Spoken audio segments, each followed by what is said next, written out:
രമേശ് ചെന്നിത്തല മുഖ്യമന്ത്രിയാകാൻ പത്മനാഭസ്വാമി ക്ഷേത്രത്തിൽ വഴിപാട്. നേമം ബ്ലോക്ക് സെക്രട്ടറിയാണ് പാൽപ്പായസ വഴിപാട് നേർന്നത്. വഴിപാടായി തുലാഭാര നേർച്ചയും നേർന്നു. വിവരങ്ങളുമായി ചന്തു ചന്ദ്രശേഖറാണ് ചേരുന്നത്. ചന്തു, ഒരു ഭാഗത്ത് പ്രകടനങ്ങളും ഫ്ലക്സ് യുദ്ധവും നടക്കുകയാണ്. അപ്പോഴാണ് മറ്റൊരു ഭാഗത്ത് പാൽപ്പായസ വഴിപാട് നേരുന്നത്. എന്തായാലും നാളെ അറിയാം ആരാകും മുഖ്യമന്ത്രി എന്നുള്ളത്.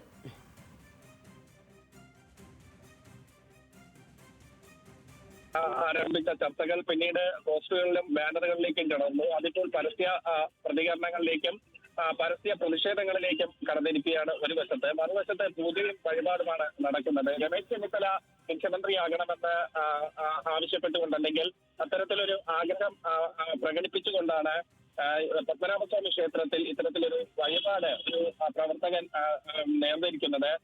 ദീപു പാപ്പനംകോട്, കോൺഗ്രസ് നേമം ബ്ലോക്ക് ജനറൽ സെക്രട്ടറിയാണ് ദീപു പാപ്പനംകോട്. ദീപു പാപ്പനംകോടാണ് ഈ ചർച്ച നടക്കുന്ന നാളെ, അതായത് രമേശ് ചെന്നിത്തല ഇന്ന് വൈകുന്നേരം ഡൽഹിയിലേക്ക് തിരിച്ചിട്ടുണ്ട് ഹൈക്കമാൻഡുമായി ചർച്ചയ്ക്ക്. ഈ ഹൈക്കമാൻഡുമായി ചർച്ച നടക്കുന്ന അതേസമയം തന്നെ പാൽപ്പായസ നേർച്ച പത്മനാഭസ്വാമി ക്ഷേത്രത്തിൽ നേർന്നിരിക്കുകയാണ്. മാത്രമല്ല തുലാഭാര നേർച്ചയും ദീപു പാപ്പനംകോടിന്റെ വഴി നാളെ നേർച്ചയായി രമേശ് ചെന്നിത്തല മുഖ്യമന്ത്രിയാകണമെന്ന ആഗ്രഹം പ്രകടിപ്പിച്ചുകൊണ്ട് നേർന്നിട്ടുണ്ട്. ഒരു വശത്ത് പ്രതിഷേധങ്ങളിലേക്ക് വരെ തുടർന്നപ്പോൾ മറ്റൊരു ഭാഗത്ത് സാത്വിക ഭാഗത്തിലാണ് ഈ ആവശ്യങ്ങൾ അനുയായികൾ ഉന്നയിക്കുന്നതെന്നതാണ് ഏറ്റവും ശ്രദ്ധേയമായി നോക്കിക്കാണേണ്ടത്. എന്തായാലും രമേശ് ചെന്നിത്തല ഇന്ന് വൈകുന്നേരം ഡൽഹിയിലേക്ക് തിരിച്ചു. നാളെ ഹൈക്കമാൻഡുമായി ചർച്ച നടത്തും. അദ്ദേഹം വീട്ടിൽ നിന്നും വൈകുന്നേരം ഇറങ്ങിയപ്പോൾ കഴിഞ്ഞ ദിവസം നിരീക്ഷകരെത്തി അവർ റിപ്പോർട്ട് ഹൈക്കമാൻഡിന് കൈമാറിയിട്ടുണ്ട്. അതിനുശേഷം ശരി ചന്തു, എന്തായാലും നാളെ മുഖ്യമന്ത്രി ആരാണ് എന്ന് നമുക്ക് മനസ്സിലാക്കാമെന്ന് കരുതുന്നു.